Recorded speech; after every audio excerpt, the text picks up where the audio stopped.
As college students, we are in a stressful and busy environment. We're often only looking out for ourselves. The pressure of grades, the future, and outside stresses often catch up with us, and it can be difficult to deal with. Every day, we go through the same routine. We talk to the same people, but we skim the surface of their story. Some people fake a smile and make us believe everything's okay.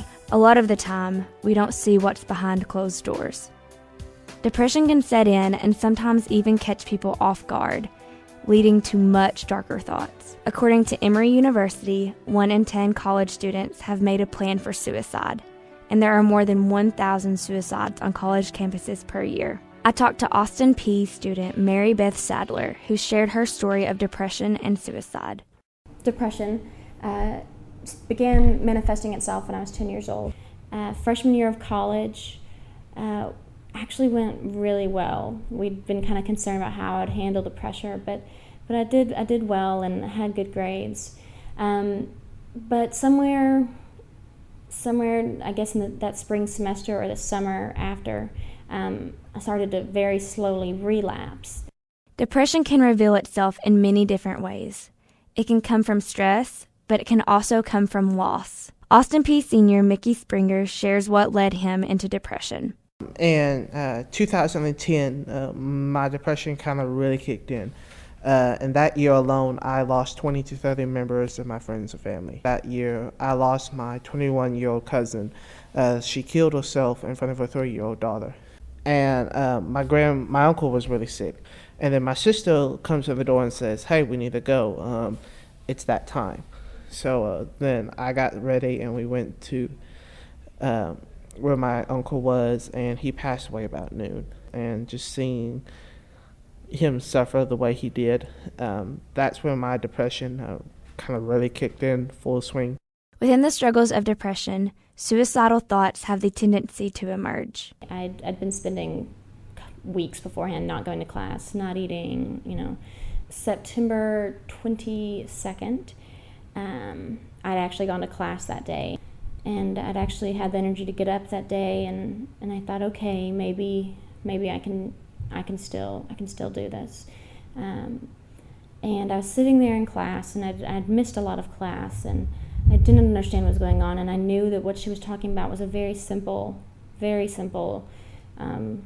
process, simple theory, and I didn't get it. And I thought, I'm going to struggle with this for the rest of my life, just like I'm going to struggle with depression. I'm going to struggle with it every day for the rest of my life, and I can't do it. I can't. So I actually excused myself from class, and I went to the bathroom, and I started crying, begging God, like, surely there's another way. But at that point, I lost such a grip with reality. I thought that the only way was to kill myself. And I realized that I could do it. I'd reached that point where there was no hope, that my only chance of having hope wasn't in death, because I was terrified. But I felt like I had to do it. Depression is a terrifying illness that many people don't understand. For Mickey, things escalated to a dangerous point. When I was at home one day, and I was in the kitchen, and I've been just having these thoughts of, why am I even alive? It would be just so much better and easier on my family if I just die, leave everything to them, and they would only deal with the little pain and really didn't think it was that big of a deal. And so there was a knife in the drawer, and so I went to go get the knife, and my mom walked in. And so she didn't realize what had happened or something like that, so I immediately put the knife away. Still struggling with it every single day. And she just thought I was just overreacting at first. She didn't realize how big of a state of mind thing. And especially with the depression, it's really a big state of mind thing, to where it's a really mental case, to where you can make yourself so sick of yourself that you're not really worth anything. For Mickey and Mary, they learn that there is always someone who loves you, even when you can't love yourself. And sometimes, divine guidance leads to the path of forgiveness. Because I thought, there's no way God can forgive me, and I don't blame him.